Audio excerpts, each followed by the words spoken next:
So yes, reality proves possibility. And what I think, if you know, Rutger Bregman has coined a new realism that gives us access to human potential in a different way. So I'm gonna just work with this idea a little bit. And if you're not familiar with Rutger Bregman, I can sort of recommend some of his work. He's more of a journalist and writer and sort of a general storyteller. I think that very much is in line with this humanistic leadership idea. And he has recently started a school that's called the School for Moral Ambition. And I do think what we're doing here, humanistic leadership, is an instantiation of that, the possibility of moral ambition. And we have lots of issues, as we all know, in our current situation. You could put many more up there, and they seem to be increasing by the day. The complexity is increasing. The overwhelm seems to be increasing.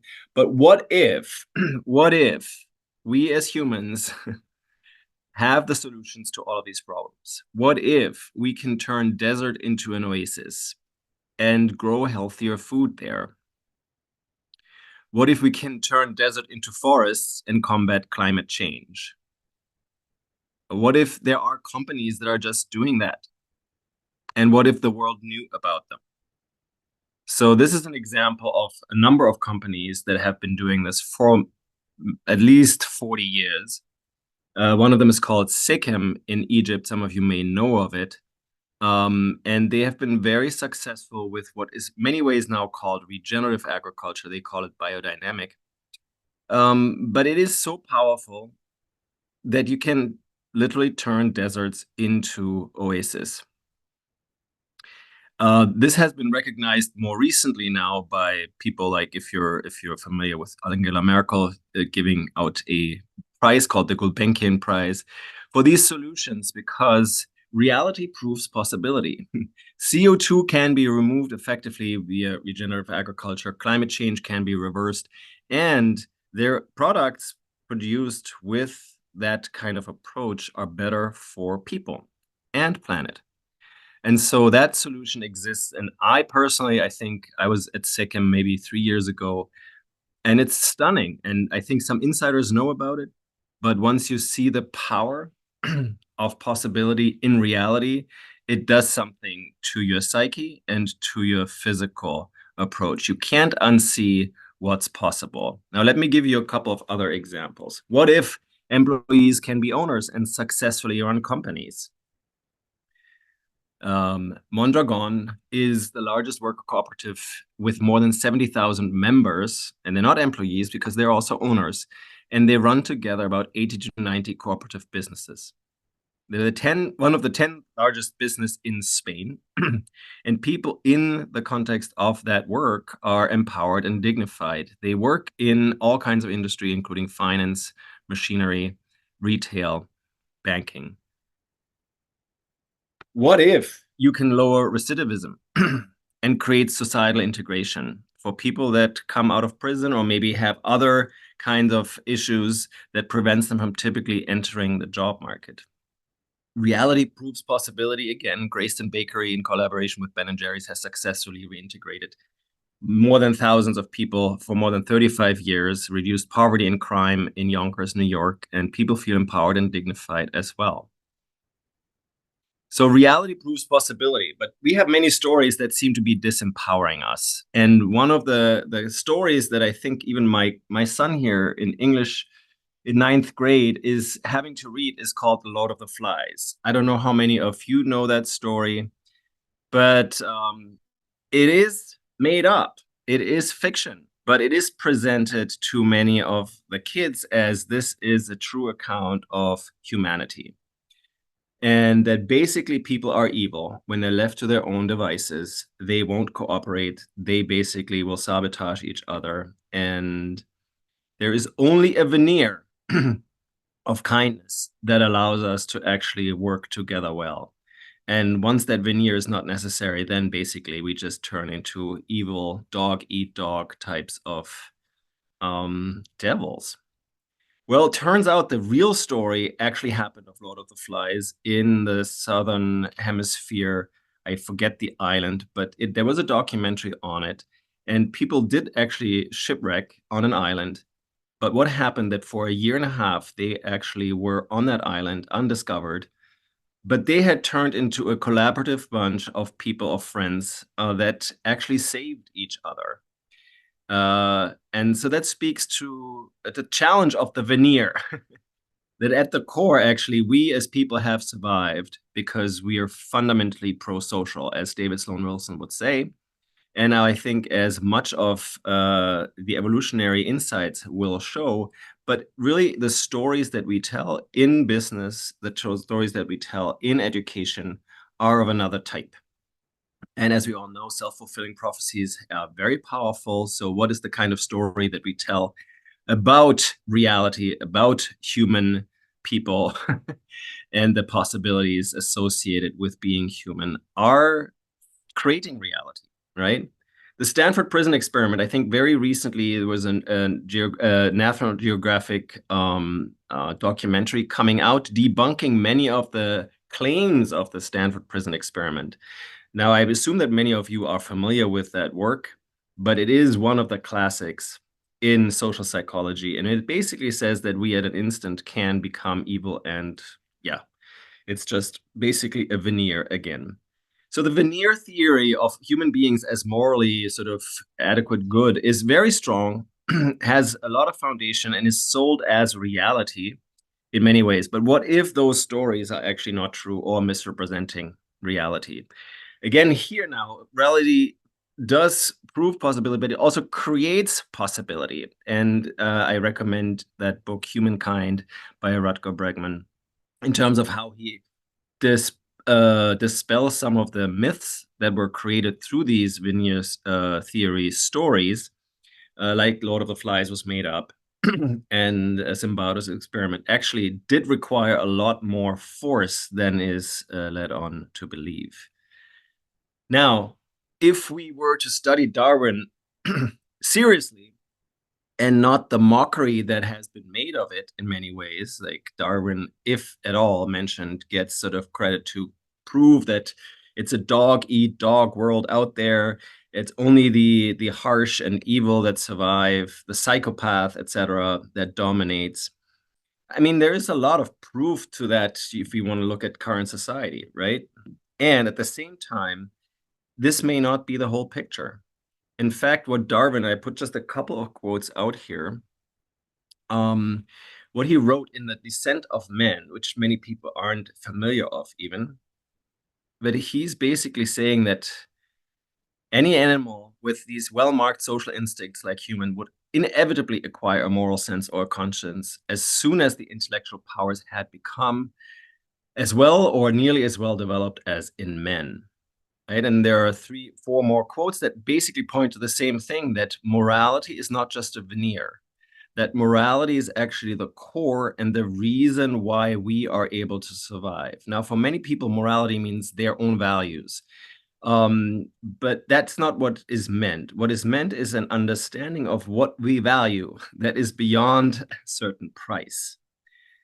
Okay, and that territory is, I think, familiar to all of us because most of the conversations on social media and in the political domain are all about right and wrong.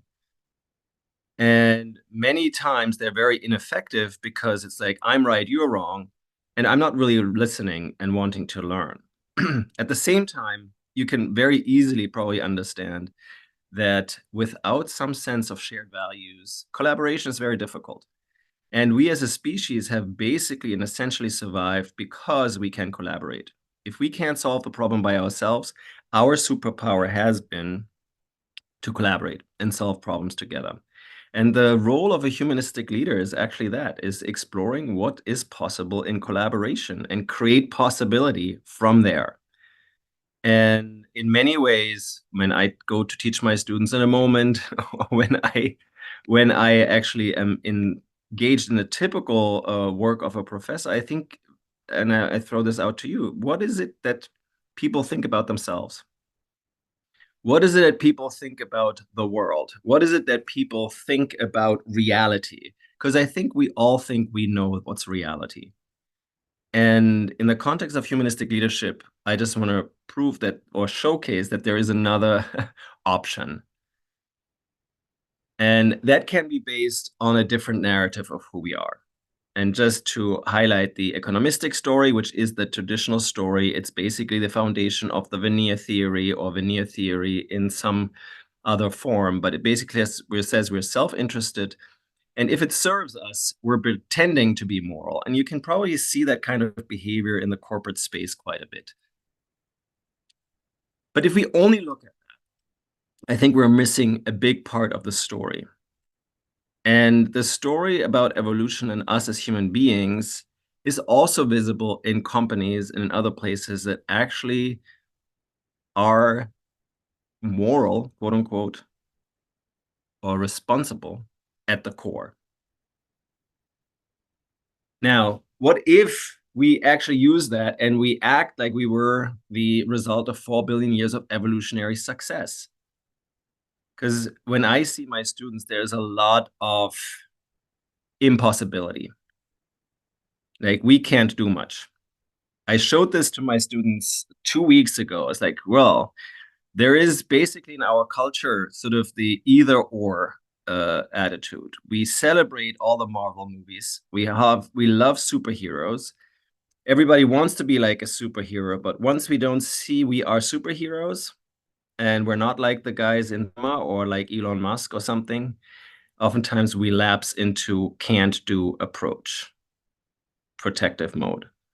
And I think I've never seen so much agreement with my students than when I showed with them that slide and asked them, oh, where do you feel you go? And it's like, yes, at this point, even I sometimes feel completely like, okay, I want to stay in bed. This sucks so much. There is no possibility because the reality occurs as if there is no reality. And really, people are out to destruction on multiple levels. So what if there was something in the middle between the I can't do and I will curl up in bed and Superman? Well, it's what we call humanistic leadership. It's a collaborative effort. It's the reality of anything that we have ever achieved as a species. It is happening in collaboration. It is happening guided by a higher purpose that we can call the common good, or that we can label flourishing or survival at best, at least. And so in that sense, I think there's a whole new space that opens up when we are looking at a new reality of human potential. And it's real. It's just for many people, it seems to be the exception, and it seems to be something out of reach. Now, why do I think this is actually really critical?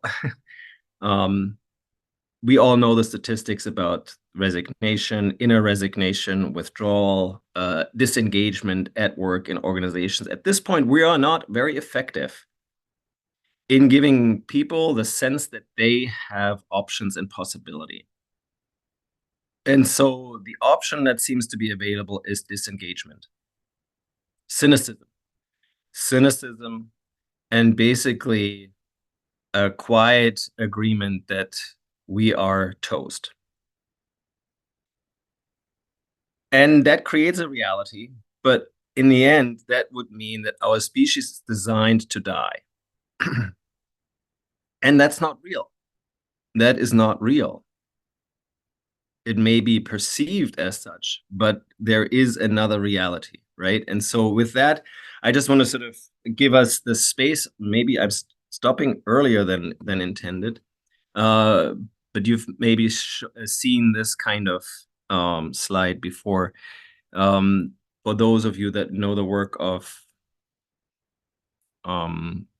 Kate Rayworth, the donut economics approach, we have adopted that for leadership and say that the traditional way that we see reality allows us to potentially elevate leadership as an act of maximization, of growing something. And in business schools, particularly, we are very clear, even though it's tacit in many cases. If you go into a marketing class or a finance class, it may not be so tacit. But in management classes, oftentimes like, well, you're a good leader if you create something bigger. You create a market, you create more sales, more shareholder value. We all know that that is not really fulfilling and that we want to expect more from leadership, like maybe the examples that I shared up front. And my students, when they see documentaries about these businesses that actually achieve something more than maximization, they're inspired. But we rarely put focus there and we rarely put language there. But here's sort of the language that we use in the Humanistic Leadership Academy work. It's like, yes, you protect the dignity of people and you create well-being within the safe and just operating zone. That means you respect the planetary boundaries and all of the overshoot that's happening, that's endangering the safe and just operating zone, you would reduce. So responsibility is not maximization. It is actually a balancing act. It could be the reduction of the impact on the planetary boundaries and could be the increase of any of the services that will support people to be living in with dignity. So with that, leadership just becomes another option. And the more we can speak to that as an option and a possibility, I think it will empower people. It does empower myself. It will empower, I think, the folks around us, especially if we can practice more and we can share more about these organizations that exist that actually prove this possibility. So we just put up a number of those that we have chronicled. I'm sure you know a lot more. The fact, though, is that unfortunately we sort of present them as outliers. If you're familiar with the positive organizational scholarship movement, they actually define positive organizing as a positive deviance. It's like a deviance from our evil or a deviance from our default mode would not do this. I invite you to imagine what if the default, that which gives us life, is actually those organizations. Because they seem to be able to give access to our inner potential, our inner aliveness, our inner creativity, and our willingness to actually transcend ourselves and to develop ourselves. So I do think the new realism allows us to be more realistic and open option for people that they actually prefer. Whereas right now, in many cases, you see the option of destruction and the cynicism that goes with it, and almost like the suicidal nature that our youth certainly seems to be following, but the depression rates that are increasing across the board, that are actually a sign of that this current reality is not the reality we need for us to thrive and survive. So with that, I'm just giving you some examples of leaders that we have chronicled. I'm sure you know others. Bob Chapman here is on the slide that is supporting this work here through David and others. There are other folks, Anita Roddick from The Body Shop. I'm sure if you're teaching business ethics, you've come across them, sort of heralded as the rare heroes. But there are many more people that are doing that kind of work almost as a natural thing. And because it's so natural, we oftentimes tend to overlook it. So humanistic leadership is actually a way to look at this reality newly, to see it newly, and to then also develop oneself to be able to expand it. Paul Pullman, you may know, is one of those hailed people that has done that. And yeah, I think I just want to end with this to sort of say, all right, what else can we do together to make this option of humanistic leadership available? With that, I end. Thank you so much. Any comments or questions? Thank you so much, Michael, for that presentation. That was really interesting and enlightening, and I'm sure people have lots of questions and chat to have. So, as I said before, if you have comments or questions, please do put them in the chat. I'll draw from those. I'll ask Michael a couple of questions, one or two questions now. We'll have a breakout session before a plenary discussion. So, Michael, what really hit home to me from that conversation was the importance of having a hopeful and engaged perspective on the problems that we face in the world. And it seems to me that there are some people who are really recognized and celebrated for building things, um, but those people who are seen as virtuous people or moral agents are very often those who are critiquing and protesting and demonstrating against climate change or injustices. And I see that as a valuable and important thing to do.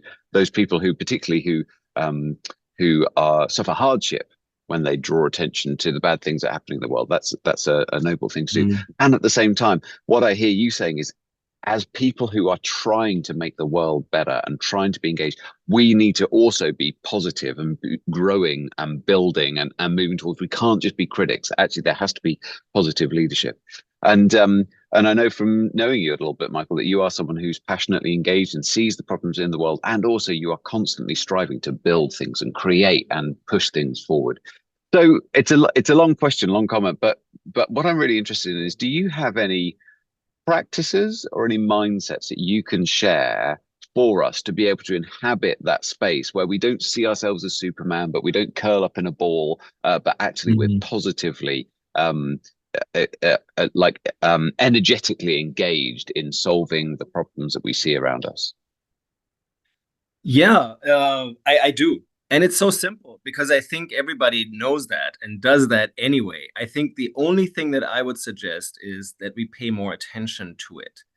That which gives us life, which is communication with others and being in community. We are fundamentally social. If we stay by ourselves alone in bed, we will get more depressed, right? Now, I think there are some practices that are supposed that are helpful as like doing it individually, meditation and other things, and maybe reflection and all of that for sure. And if that happens in bed, that's great. I do think that's happening and that's helpful. And sleep, if you sleep, then it's restorative if it's true sleep and not just sort of like lying around.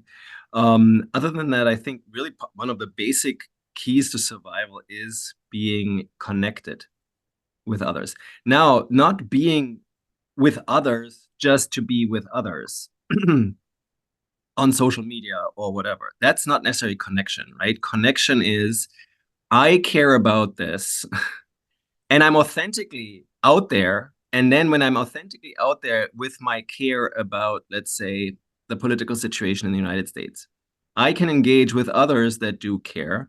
And that connection actually is healing and restorative. Now, many of us, and I see my kids also, we don't dare to be open, vulnerable, authentic. And that's fine because it really occurs right now as a world is a threatening place. At the same time, I do think we all have the spaces and we can create with people where that kind of psychological safety exists, or we can work towards it and seek spaces where that is the case, right? But that's the main practice. I think that's really all we need. And once we sort of do that intentionally, authentic, then I think it starts a healing process. And I think in many religious practices, but I'm most familiar with the Christian one, it's like once you have two or three people together, and the famous Margaret Mead quote, etc., that is what somebody else was mentioning, the chemist. It's like that's an island of coherence, right? That's an island of coherence that may bring up the system to the next level. Because once you have two or three people, you're not alone anymore, and through two, three people quickly become six people, seven people, or 33, right? Or like on this call, right? We created this format. David, you suggested it, and we put this together, and it is what it is. It could be 200 people, it could be 2,000, it could be one, but the point is, it's already more, right? And it may give some healing, even though it will not solve everything, right? We're not trying to go into this perfectionist mode. That's where Superman is, right? And I think that many of the critics that you mentioned are sort of taking it rather easy, because it's very easy for everybody to criticize, and we do criticize and judge all the time, and you can be powerful in a way that you criticize, that you're not leading. You're just criticizing others that try. And I know myself, I've done that for a long time. I've done that for a long time, and I felt like morally superior because I could point out the flaws. I think that our academic endeavor is really feeding into that. And it's ultimately disempowering because we're trying to overanalyze, analyze, and analyze. And in many ways, the analytical framework is not a leadership framework. And it may, at worst, give people an excuse to just sit back and point to more problems. And I know that some of the most prestigious academics, most prestigious, most powerful, most revered people, they are in that mode. And there's a place for it. But I do think that at scale, as a species, we need to transcend that, right? We need to use the analytical skills to provide synthesis and be in some way okay with imperfection. And I think that many of my students, including myself in my earlier sort of years, I sort of assumed that you can't propose anything unless it's perfect. And so the analysis paralysis was there. And then I became what did I become? I started my own businesses, but I felt much more comfortable as a consultant. And it's like, wow. And I see that in pretty much every other elite business school. And again, Rutger Bregman, I think, is coming out with a book called Moral Ambition. But he points to the fact that in our most elite people, the smartest people, where do they go? The ambition, even from the business schools, is that they go into investment banking and that they go into consulting. What is the role that they have? Analyst. So we're pretty much training everybody to be analytical, but not a problem solver.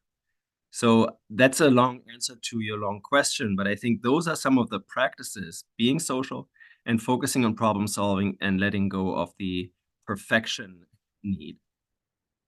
Thank you, Michael. Thank you. That's beautifully said. And one of the things that we seek to do as the Humanistic Leadership Academy is to connect people together. So, as I say, you'll be in breakout rooms soon, and hope that you manage to make connections. And we always encourage people to carry on those connections, whether it's a research project that you might be able to get involved in, or just meeting up to encourage one another in this. But Michael, I think that's really well said and really needed.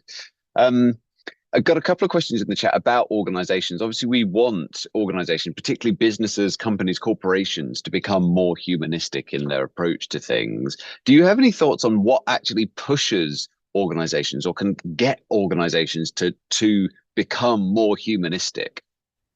Yeah, so I want to start with just a basic observation. I'd like us, if we're in large part business professors or something, or business professionals, to switch our perspective into the entrepreneurial space, family businesses, any of the small businesses.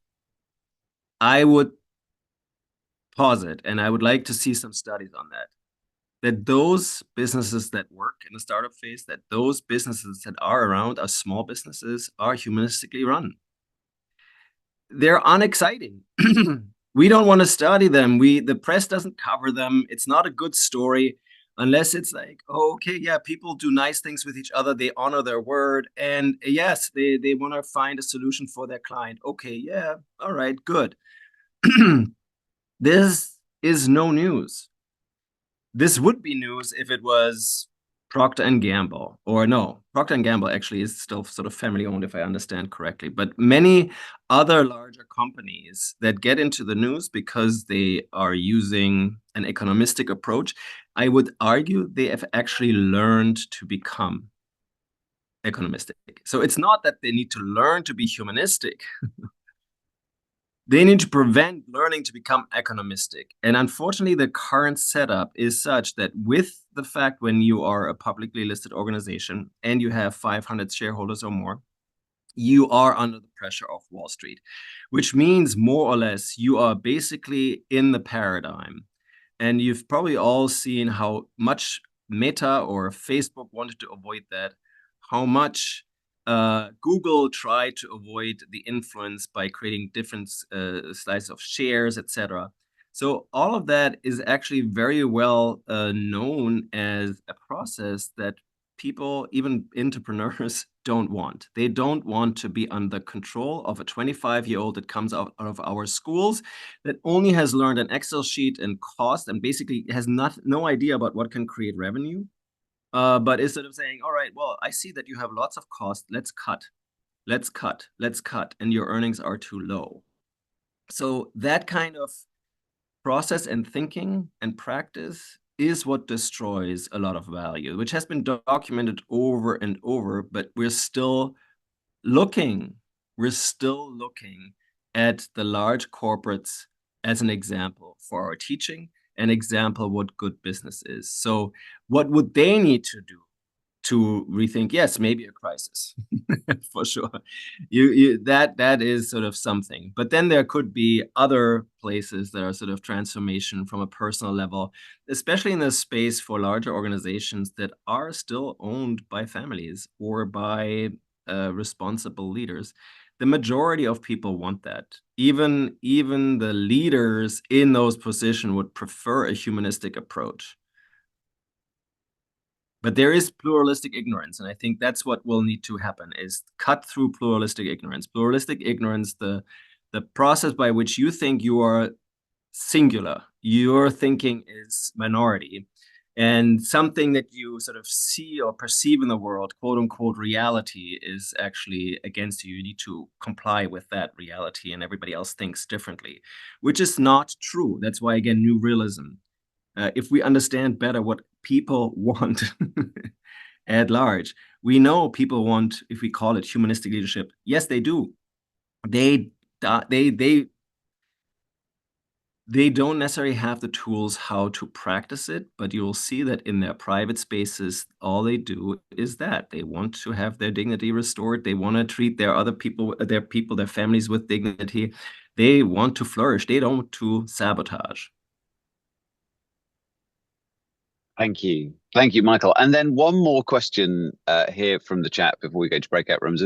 This is a request to go a little bit deeper into the idea of morality being the reason for survival that you mentioned in relation to Darwin. And I think many people might be interested in that idea, certainly before encountering some of the new Darwinian scholarship that I know you're close to through David Sloan Wilson. I would have had that assumption that to follow if you follow Darwinism to its logical conclusion, it is a war of all against all, and it's just whoever's got whoever's the most vicious is going to come out on top. And yet there is a new perspective on that that's emerged. And so if you're able to say a little bit more about that, Michael.